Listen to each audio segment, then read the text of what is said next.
이 세상에서 특별한 것은 무엇인가?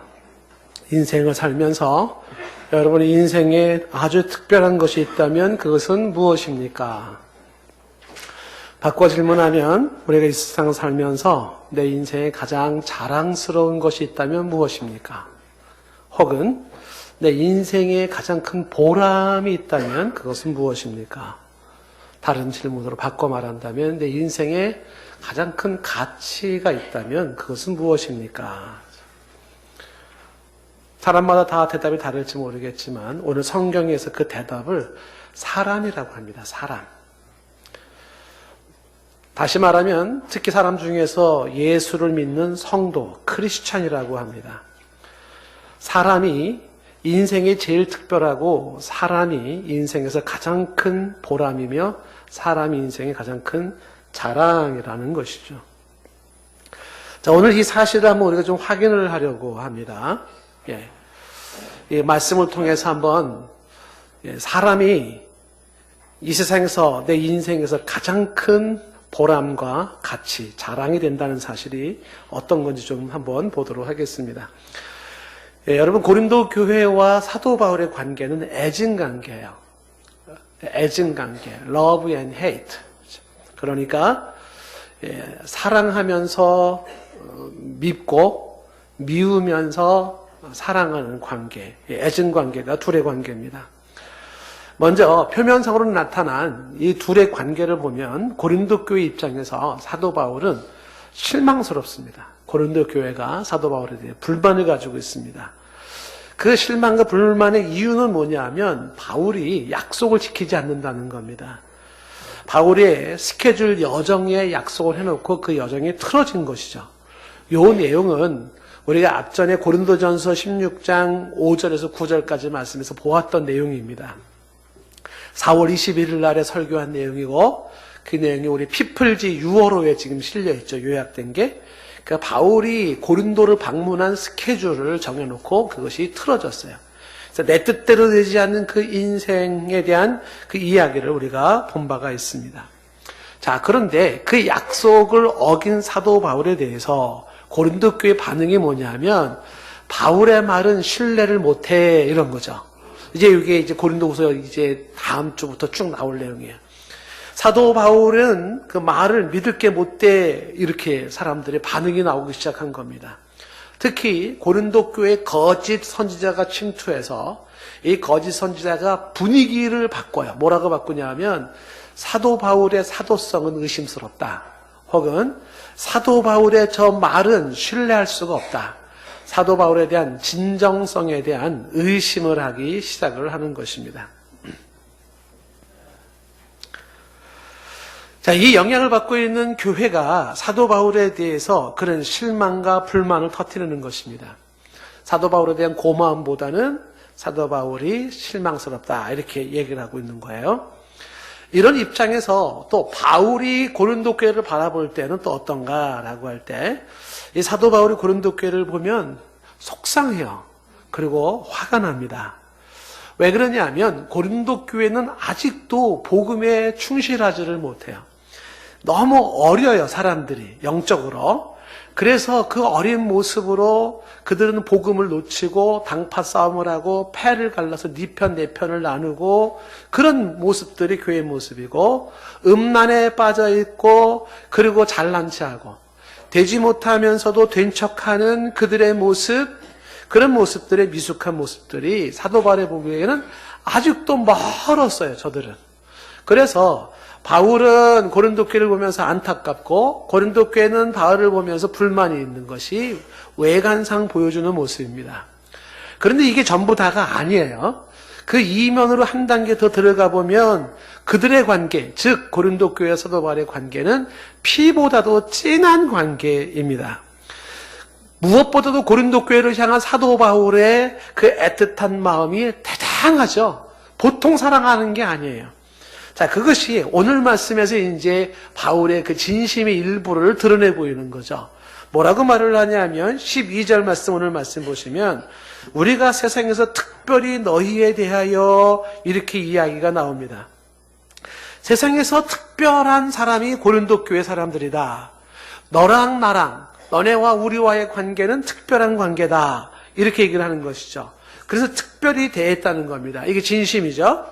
그래서 여기 너희라고 하는 게 고린도 교회 사람들인데 성도들이에요, 성도들.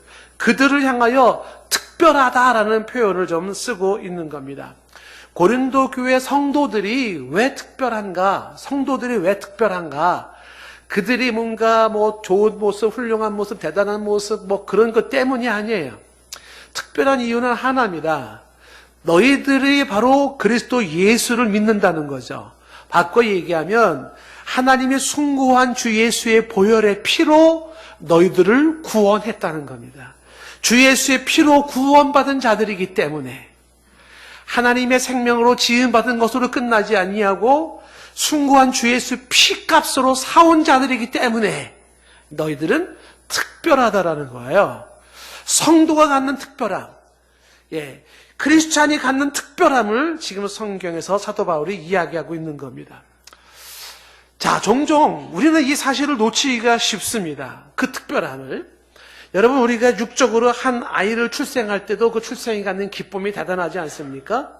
그런데 이 육적인 출생은 영적인 출생에 비하면은 사실은 좀 떨어져요, 그 가치가. 여러분, 육적인 출생만 보더라도 그 한 생명이 탄생했었을 때의 그 기쁨은 말할 수가 없어요. 근데 우리 교회에 지금 손주들을 두신 할머니, 할아버지들이 자꾸 늘어나고 있지 않습니까? 이제 할머니, 할아버지들의 손주 자랑 이야기로 가득 차기 시작해요. 그래서 할머니, 할아버지가 되지 않은 사람들이 부러움은 나도 할머니 되었으면, 나도 할아버지 되었으면이에요. 이렇게. 그 손주가 얼마나 예쁜지, 그 손주가 얼마나 예쁜지 어느 목사님은 너무 예뻐서 그렇게 예쁘냐 그랬더니 진짜 예쁘대요. 미치겠대요. 나도 좀 미쳐봤으면. 너무 예쁘대, 너무 예쁘대. 진짜 미친대요. 너무 예뻐가지고. 그래가지고 손주 자랑을, 뭐 해외 나가면은 손주 녀석 못 사다 줘야 되는데 눈이 아른아른거려가지고. 여러분, 우리 이든이 태어났잖아요. 조그만 거. 그 애기가, 그 조그만 게 뭘 알아요? 근데 애기를 탁 안으면 이제 우리 권사님 한 분이 이든이를 봐줬나 봐요. 봤는데 이든이가 말을 다 안 되는 거예요. 조그만 게. 1시간, 2시간, 3시간 있어도 대화가 막 된다는 거예요. 여러분, 애기가 뭔 대화를 해요? 자기가 말해놓고 자기가 해석하고, 그랬어, 그랬지, 어쩌니, 그렇지, 뭐, 혼자 다 얘기하고, 혼자 해석하는 거지, 뭐 애기가 말을 합니까? 근데 막 2시간, 3시간이고 애기랑 있으면은 외롭지가 않고 심심하지가 않다는 거예요.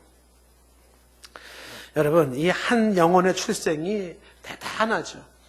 그 생명의 소중함이 얼마나 큰지, 이것은요, 육적인 출생에서 주어지는 한 생명의 가치와 그 기쁨은 비할 수 없는 게 한 영혼의 거듭남, 한 영혼이 구원받아 하나님의 자녀가 되고 그 하나님의 자녀로 성장하는 것은 말로도 할 수 없는 기쁨이에요.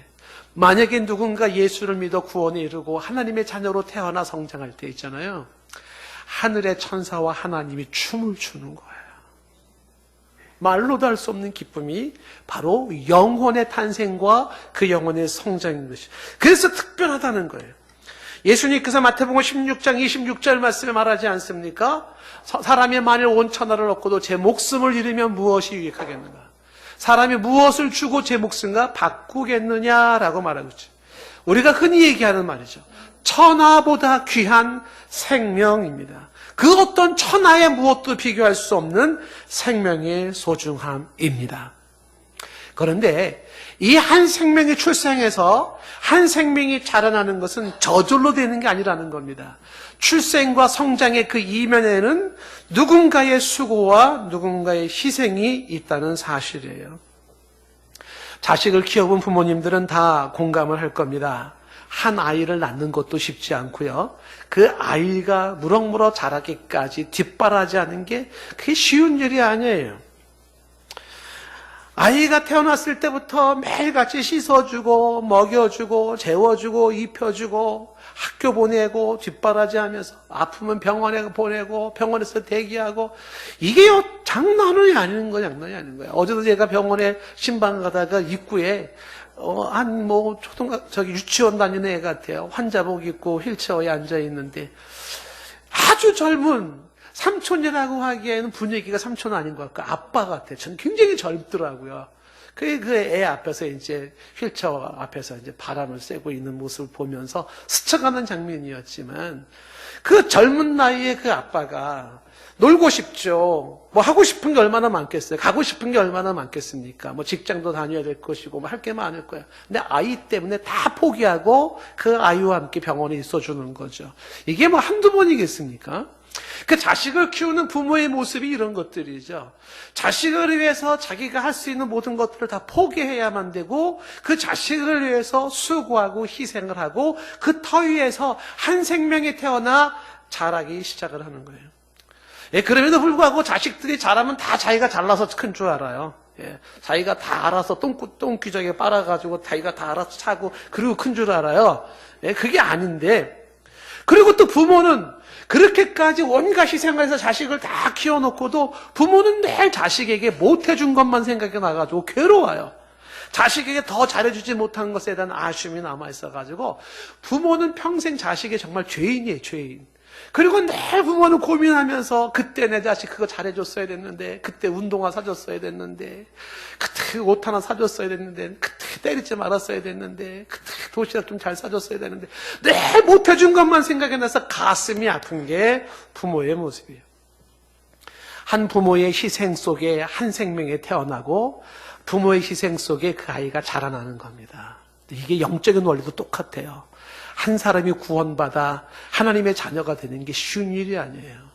그 사람이 예수를 믿기까지 그리고 그 예수 믿는 사람이 무럭무럭 하나님의 사람으로 성장하기까지 누군가는 뒷바라지하면서 희생하면서 헌신하는 게 그것이 장난이 아닌 겁니다. 굉장한 헌신과 희생이 요구되고 있다는 사실이에요.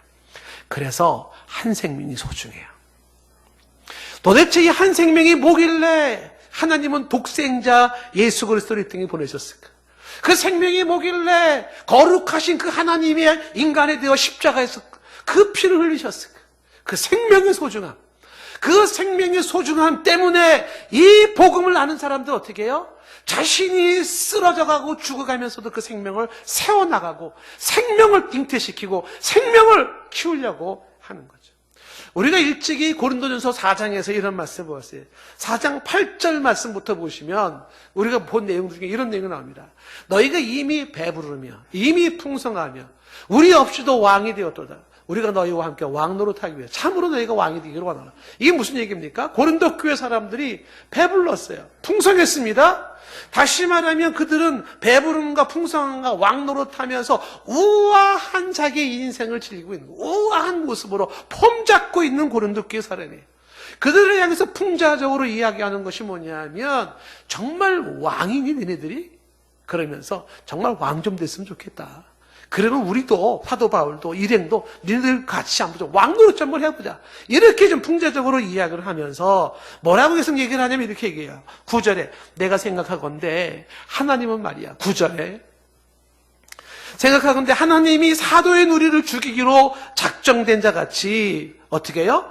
끄트머리에 두셨으니 우리는 세계 곧 천사와 사람에게 구경거리가 되었다. 이렇게 얘기를 하고 있죠. 그러니까 하나님은 사도인이들, 이 사도들이 누굽니까? 고린도 교회를 아이로 말한다면 영적인 부모예요.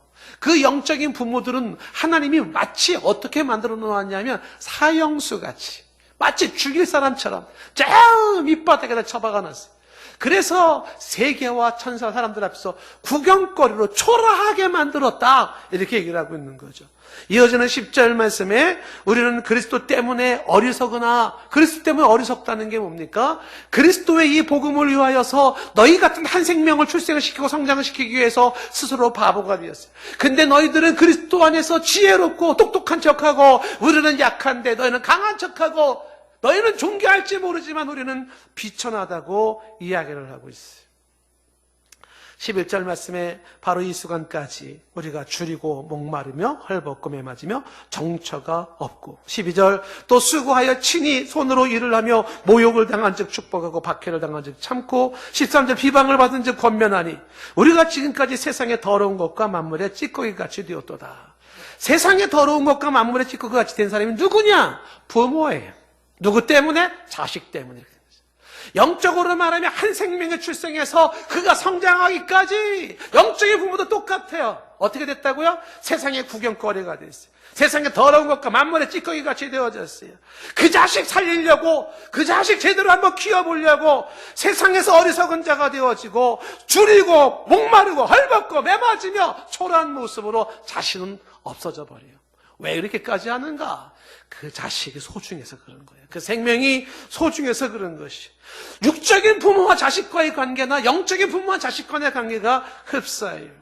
그래서 계속해서 고린도전서에서 말하기를 4장 14절 말씀에 내가 너희를 부끄럽게 하려고 이것을 쓰는 것이 아니라 오직 너희를 내 사랑하는 자녀 같아서 권면한다고 얘기를 하죠. 그리고 15절에 이렇게 말을 합니다. 다 같이 한번 읽어볼까요? 시작. 그리스도 안에서 1만 스승이 있으되 아비는 많지 아니하니 그리스도 예수 안에서 내가 복음으로써 내가 너희를 낳았음이라. 복음으로써 내가 너희를 낳았다는 거죠. 아버지가 됐어요. 그 아버지는 어떤 아버지입니까?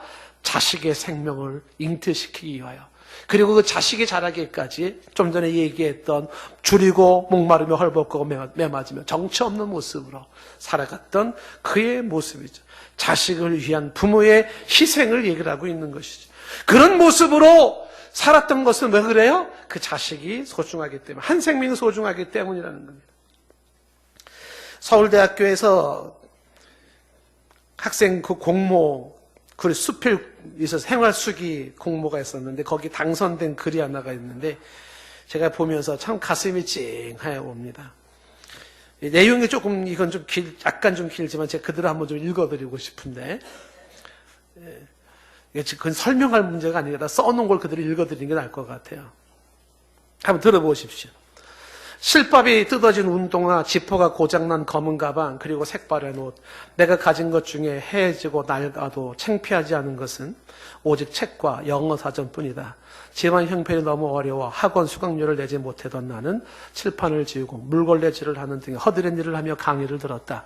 수업이 끝나면 지우개를 들고 이 교실 저 교실 바쁘게 옮겨 다녀야 했고, 수업이 시작되면 머리에 하얗게 분필가루를 뒤집어 쓴 채 맨 앞자리에 앉아서 열심히 공부했다. 엄마를 닮아 숫기가 없는 나는 오른쪽 다리를 심하게 절고 있는 소아마비다. 하지만 난 결코 움츠리지 않았다. 오히려 내 가슴 속에선 앞날에 대한 희망이 고등어 등짝처럼 싱싱하게 살아있었다. 짧은 오른쪽 다리 때문에 뒤뚱뒤뚱 걸어다니며 가을에 입던 홀 잠바를 한겨울까지 입어야 하는 가난 속에서도 나는 이를 악물고 손에서 책을 놓지 않았다. 그러던 추운 어느 겨울날 책 살 돈이 필요했던 나는 엄마가 생선을 팔고 있는 시장에 찾아갔다. 그런데 몇 걸음 뒤에서 엄마의 모습을 바라보다가 차마 더 이상 엄마에게 다가가지 못하고 눈물을 참으며 그냥 돌아서야 했다. 엄마는 낡은 목도리를 머리까지 칭칭 감고 질척이는 시장바닥 좌판에 돌아앉아 김치 하나로 차가운 도시락을 먹고 계셨던 것이다. 그날 밤 나는 졸음을 깨려고 몇 번이고 머리를 책상에 부딪혀가며 밤새워 공부했다. 가엾은 나의 엄마를 위해서. 내가 어릴 적에 아버지가 돌아가신 뒤 엄마는 형과 나 두 아들을 힘겹게 키우셨다. 형은 불행히도 나와 같은 장애인이다. 중증 뇌성마비인 형은 심히 언어장애 때문에 말 한마디를 하려면 얼굴 전체가 뒤틀려 무서운 느낌마저 들 정도이다. 그러나 형은 엄마가 잘 아는 과일 도매상에서 리어커로 과일 상자를 나르며 어려운 집안 살림을 도왔다. 그런 형을 생각하면 나는 더욱 이를 악물고 공부했다. 그 뒤 시간이 흘러 그토록 바라던 서울대학교에 합격하던 날 나는 합격 통지서를 들고 제일 먼저 엄마가 계신 시장으로 달려갔다. 그날도 엄마는 자판을 등지고 앉아 찬밥을 드시고 있었다. 그때 나는 엄마에게 다가가 등 뒤에서 엄마의 지친 어깨를 힘껏 안아드렸다. 엄마, 나 합격했어. 나는 눈물 때문에 더 이상 엄마 얼굴을 볼 수 없었다. 엄마도 드시던 밥을 채 삼키지 못하고 눈물을 흘리며 사람들이 지나가다니는 시장 골목에서 한참 동안 나를 꼭 안아주셨다. 그날 엄마는 찾아오는 단골 손님들에게 함지막 가득 담겨있는 생선들을 돈도 받지 않고 모두 내주셨다. 그리고 형은 자신이 끌고 있는 리아카에 나를 태운 뒤 입고 있던 잠바를 벗어 내게 입혀주고는 알아들을 수도 없는 말로 나를 자랑하며 시장을 몇 바퀴나 돌았다. 그때 나는 시퍼렇게 얼어있던 형의 얼굴에서 기쁨의 눈물이 흐르는 것을 보았다. 그날 저녁 시장 한 구석에 있는 순댓국밥집에서 우리 가족 셋은 오랜만에 함께 밥을 먹었다. 엄마는 지나간 모진 세월의 슬픔이 복받쳤는지 국밥 한 그릇 다 들지 못하셨다. 그저 색바랜 국방색 전대로 눈물만 찍으며 돌아가신 아버지 얘기를 꺼냈다. 너희 아버지가 살아계셨다면 기뻐했을 텐데 너희들은 아버지를 이해해야 한다. 원래 심성은 고운 분이야. 그토록 모질게 엄마를 때릴 만큼 독한 사람은 아니었어. 계속되는 사업 실패와 지겨운 가난 때문에 매일 술로 사셨던 거야. 그리고 할 말은 아니지만 하나도 아닌 둘씩이나 몸이 성치 않은 자식을 둔 애비 심중이 오죽했겠느냐. 내일은 아침 일찍 아버지께 가봐야겠다. 가서 이 기쁜 소식을 얼른 알려야지. 내가 어릴 때 부모님은 자주 다투셨는데 늘 술에 취해 있던 아버지는 하루가 멀다고 우리들 앞에서 엄마를 때렸다. 그러다가 하루 종일 겨울비가 내리던 어느 날 아버지는 아내와 자식들에 대한 죄책감으로 유서 한 장만 달랑 남긴 채 끝내 세상을 버리고 말았다. 고등학교 졸업식 날 나는 제가 읽어서 가슴이 좀 해요.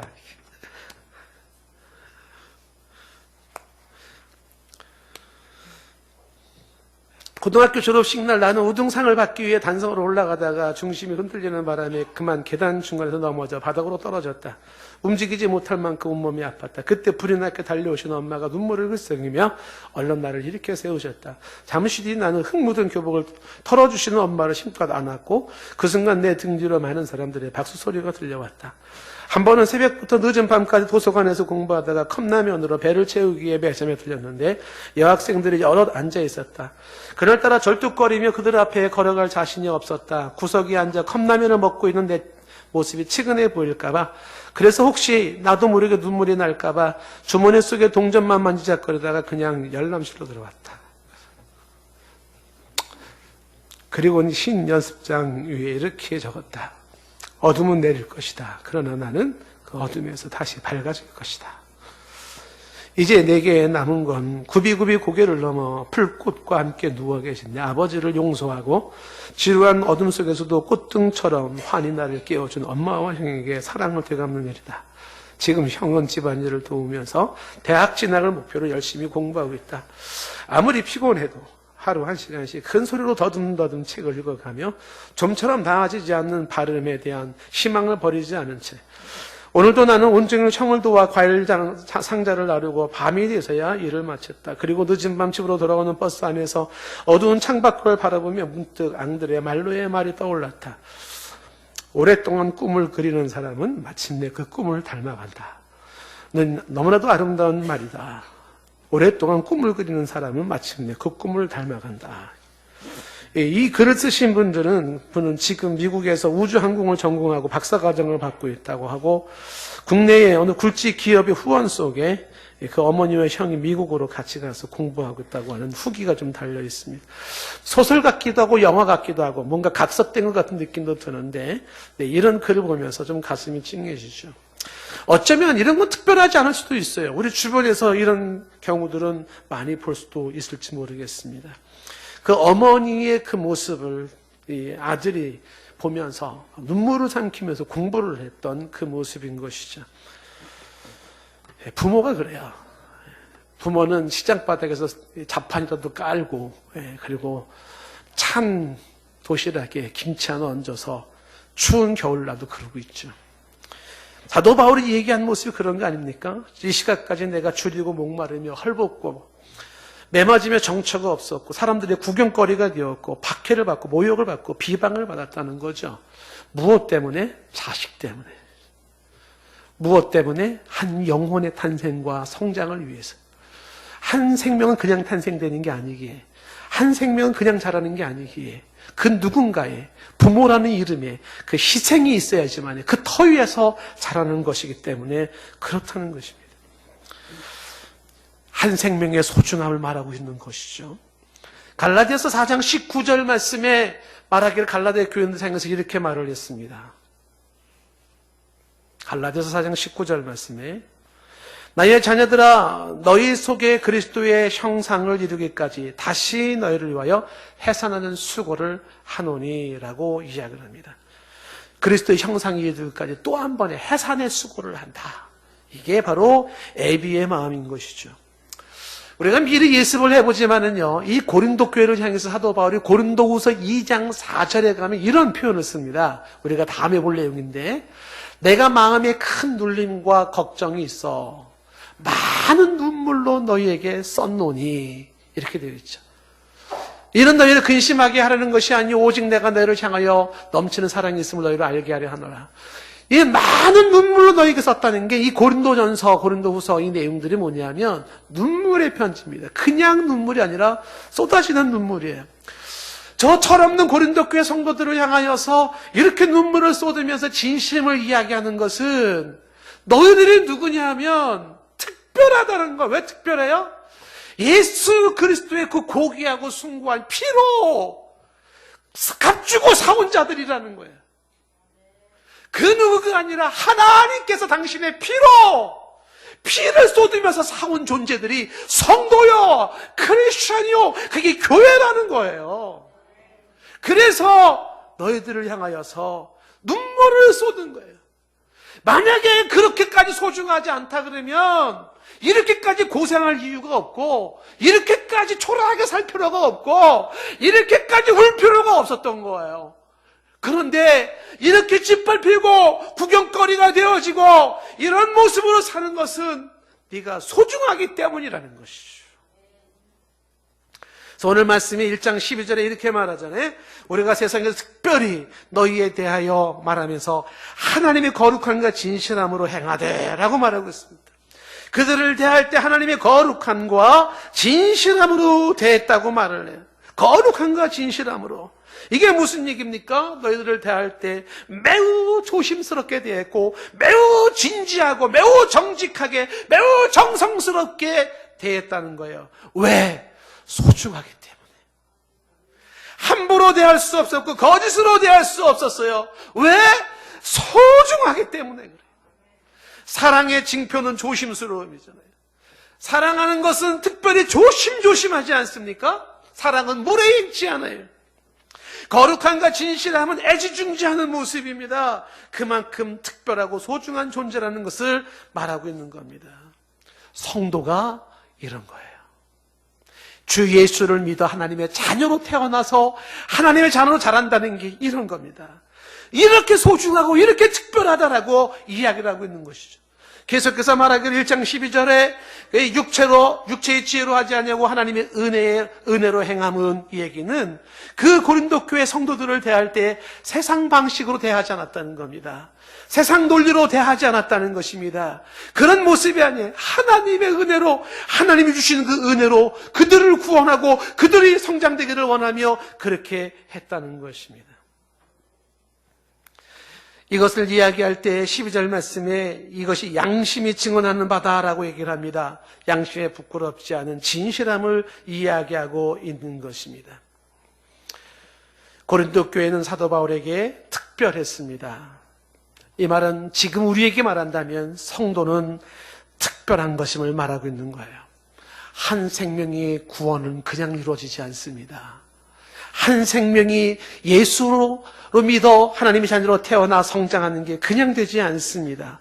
그 한 생명이 있기까지 누군가의 그 많은 눈물과 기도와 희생이 있었다는 사실이에요. 마치 자식들이 자라면서 자기가 잘나서 자란 것처럼 생각하는 것 같이, 부모의 수고와 고생은 생각하지 못하는 것처럼 성도가 구원받아 하나님의 사람으로 성장하는 게 다 자기가 잘나서 그런 거라고 생각하기 쉽습니다. 그런데 그 이면에는 누군가가 지독한 헌신과 희생과 그리고 수고가 있었다는 사실이에요. 얼마 전에 저희 교회에서 유치부, 유초등부, 중고등부 학생들을 위해서 설문조사를 한 바가 있습니다. 교사들을 대상으로 질문을 하고 학부모를 대상으로 질문하고 학생들을 질문으로 한 설문조사를 했어요. 설문조사를 보니까 우리 교회 학교의 실상이 어떤지 대충은 좀 알 것 같더라고요. 흥미로운 것 중에 하나가 뭐냐 하면 아이들한테, 유초등부 아이들한테 오전 교회 집회에서 가장 좋아하는 시간이 뭔지, 그 이유는 뭔지라는 질문이 있었습니다. 여러분, 우리 교회 유초등부 아이들이 교회 학교에 와서 제일 좋아하는 시간이 뭔지 아세요? 혹시 감이 옵니까? 제가 깜짝 놀란 게 뭐냐면요, 한 90% 애들이 한결같이 같이 하는 말이 공과 시간이래요. 공과 시간. 여러분 놀라지도 않네. 아이들의 공과 시간이 90%가 제일 좋다고 얘기를 하는 거예요. 근데 그 좋아하는 이유가 뭐냐 할 때, 이유는요, 많은 비중을 차지하는 이유는요, 공과가 재밌대요. 공과가 재밌고 그 얘기, 거기에서 이제 선생님 얘기 듣는 게 좋다는 거죠. 그런 이유가 있고 공과가 좋은 또 다른 이유들도 많아요. 아주 천태만상이에요. 공과가 좋은 이유는 그 시간에 간식을 주기 때문에, 공과가 좋은 이유는 그것이 끝나면 집으로 가기 때문에, 공과가 좋은 이유는 공과 선생님이 이상해서, 공과가 좋은 이유는 선생님 머리를 보면 힐링이 되니까. 뭐 이유가 굉장히 많아. 그러니까 어쨌든 90%가 공과를 되게 좋아한다는 거야. 동산교회 공과, 주일학교 유초등부 공과가 그렇게 좋대요. 근데 이게 이제 교사들에게 질문을 했어요. 교사들 여러 질문이 있는데 그 중에 하나가 뭐냐면, 교회 학교를 섬기면서 가장 보람된 일은 뭡니까? 그랬어요. 여러분, 우리 유치부 선생님들이 계시고, 유초등부 선생님 계시고, 중고등부 선생님들이 계신데, 선생님들이 교회 학교를 섬기면서 가장 보람된 일을 뭐를 꼽았을 것 같습니까? 제가 보기엔 한 99% 선생님들이 똑같은 대답을 짜고 한 것 같아요. 다 선생님들이 가장 보람된 일을 말한 게 뭐냐면, 아이가 전도되어서 찾아온 일, 아이들이 하나님을 사랑한다고 고백할 때, 아이들의 예수님께 대하여 알아가고 기억할 때, 아이들의 믿음이 성장하는 것을 볼 때, 변화 성장하는 아이들을 볼 때, 매주 아이들의 마음에 말씀을 받아들이는 모습을 볼 때, 아이들의 신앙이 발전하는 것을 느낄 때, 아이들의 믿음이 성장하는 걸 볼 때, 다 믿음이 자라고 성장하는 게 공통된 점이에요. 저는요, 알아요. 왜냐하면 목사도 똑같거든요. 목사의 최대의 목회의 보람이 뭔지 아세요? 성도들이 믿음으로 자라는 걸 볼 때예요. 다른 게 아니에요. 세월이 흘러서 가장 뿌듯한 보람이 뭐냐면, 그때 예수를 믿어, 그때 하나님의 사람으로 커갔던 그 모습들이 가장 큰 기쁨이에요. 제가 개척교회를 해보면서 경험했던 거 지금도 잊혀지지 않는 게, 여러분이 한번 소개했잖아요. 곧 제가 전도사 때 전도하는 애 가라고 했었어요. 고등학교요. 그때 1학년인가 2학년짜리 여학생인데, 애들이 한강에 놀러 갈 때 놀러 왔어요. 이렇게 보니까는 우리 교회 친구예요. 자, 너는 왜 교회 안 다니니까 아직 관심 없어요. 교회랑 상관없어요. 이랬던 애예요. 그 애가 약간 한두 마디로 전도했었는데 그 애가 교회로 오기 시작했어요. 그 애가 제 전도사 시절에 교회에 오기 시작해서 신앙생활을 하기 시작하면서, 그 아이가 성인이 되고 결혼해가지고 나갈 때까지 저랑 집중적으로 성경 공부를 했는데, 어마어마하게 성경 공부를 많이 했어요. 돌아가신 옥하는 목사님에서 그 사랑에 의해서 나와 있는 제자훈련 40주, 사역훈련 40주, 조직신학, 평신 조직신학, 그 몇 년에 걸쳐서 암송도 어마어마하게 했어요. 로마서 8장 전체 다 외워오기. 하루에도 그 몇 교씩, 여러분 CLT 하신 분 알잖아요. 그 생활 숙제 어마어마한 거. 그거를 다 소화하고 성경 공부를 한 애가 있어요. 아버지가 얼마나 기독교를 반대했는지 집에서 성경을 읽어야 되는데 못 읽으니까 이불 속에 들어가서 후레쉬불 켜놓고 성경을 읽어요. 출근하고 직장 생활하면서 성경 읽을 시간이 없으니까 직장에 출근 시간 1시간을 미리 가요, 걔가. 일찍 가가지고 1시간 전에 미리 가가지고 청소 미리 좀 해놓고서, 그리고 성경을 보고, 너무너무 기도하고 싶은데 기도할 시간이 없으니까 화장실 가서 기도하고 했더니, 결혼한 이후에 모 교회에서 굉장히 큰 일꾼으로 지금 봉사하고 있는 걸로 제가 기억을 하고 있어요. 제일 큰 보람이에요. 한 사람이 구원받고 예수를 알고 한 사람이 하나님의 자녀가 돼서 믿음으로 성장하는 모습이 제일 큰 보람입니다. 여러분, 오늘 이 얘기를 제가 하고 싶은 이유는요, 오늘 14절 말씀에 이 얘기죠. 우리 여러분 14절 말씀 다 같이 한번 읽어보십시다. 시작. 너희가 우리를 부분적으로 알았으나 우리 주 예수의 날에는 너희가 우리의 자랑이 되고 우리가 너희의 자랑이 되는 그것이라. 지금은 부분적으로 알죠. 심야하게 알아요. 대강 알아요. 사람들은 모릅니다. 이게 얼마나 소중한 건지 몰라요. 한 생명의 소중함을 모릅니다. 한 생명이 태어난다는 것, 특히 예수 안에 새 생명을 갖게 되고 예수의 사람으로 자란다는 게 얼마나 소중한 건지를 몰라요. 부분적으로 알지만, 그러나 주 예수의 날, 마지막 날, 심판의 날이 있는데, 그때는 너희가 우리의 자랑이고 우리가 너희의 자랑이 된다는 사실이에요. 마지막 날에 주 예수 앞에 섰을 때 남는 것은 사람입니다. 특히 예수 믿고 하나님의 자녀가 된 사람이에요. 우리의 자랑이라는 게 우리의 보람을 말하는 것이고, 그 자랑은 가치와 의미를 말해요. 오늘 설교 시작 전에 저에게 물었습니다. 인생에서 가장 큰 가치가 무엇이고 보람이 무엇인가 물었습니다. 여러분, 지금은 희미해서 잘 모르겠지만 마지막 주 예수의 그 마지막 날에 섰을 때에 남는 것은, 영원히 남는 것은 생명이에요.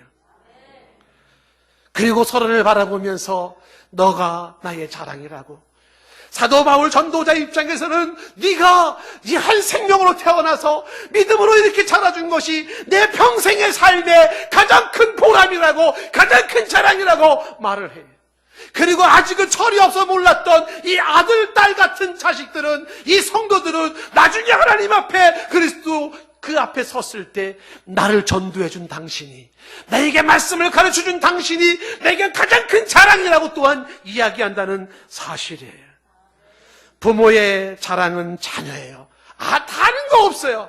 오직 자녀가 부모에게 최대의 자랑이 되는 거예요.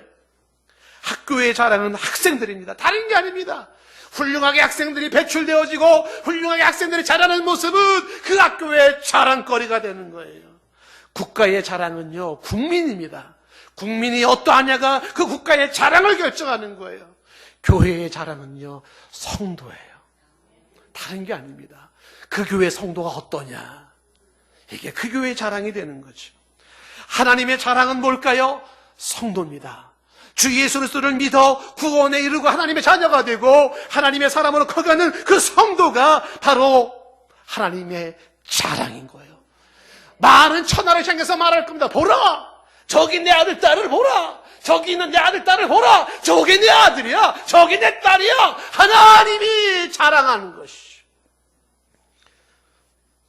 강도를 만났던 선한 사마리아의 비유에서 말해주는 것은 뭐냐면 예수님이 보여주었던 바로 한 영혼에 대한 소중함입니다.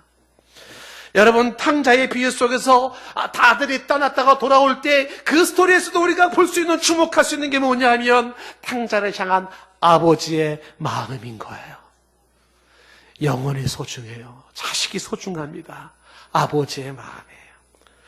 오늘날 전 세계에, 대한민국의, 한국교회에, 이 땅에 회복되어져야 될 아주 중요한 내용이 뭐냐면 한 영혼의 가치, 한 영혼의 소중함이에요. 다른 데 마음 두고 관심 둘 것이 아니라 한 생명이 주 예수 십자가의 보혈로 거듭나 새 생명을 얻어 태어나고 그가 믿음으로 하나님의 장성한 자녀로 성장되어지는 그 가치에 눈이 열리는 거예요. 그것이 아버지의 자랑이고 마지막 날에 우리의 남는 가치, 보람, 자랑이기 때문입니다. 오늘 이 말씀을 통해서 저와 여러분이 그 가치, 한 생명의 소중함, 그 한 생명의 가치에 눈이 열리는 축복이 있기를 축원합니다. 우리 같이 좀 찬양합시다.